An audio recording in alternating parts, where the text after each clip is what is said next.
Onamni otamga sizni sevaman deganini eshitmaganman. Ammo taom tayyorlansa, katta bo'lak go'sht har doim uning nasibasi bo'lar edi. Onam meni otamni hurmat qilishiga o'rgatmagan, lekin taomni u kelmaguncha qozonni ochmas, ovqatni suzmas edi. Hatto otam ichmay turib suv ichmas edik. Subhanalloh. U qo'lini ovqatga so'nmasdan birortamiz ham so'zmaganmiz. Otam g'oyib bo'lganda xavotirni bildirish uchun onamning telefoni yo'q edi. Lekin men uni eshik oldida o'tirib otamni kutayotganini ko'rardim. U otam qaytmaguncha xonaga kirmasdi. Otam uyga kirganda onam albatta o'rnidan turar edi.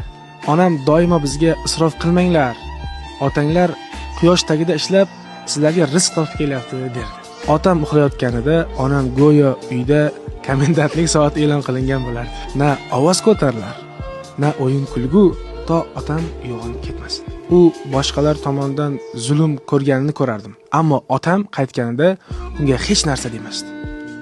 Otang charchagan, men unga qo'shimcha yuk bo'lishni istamayman derdi.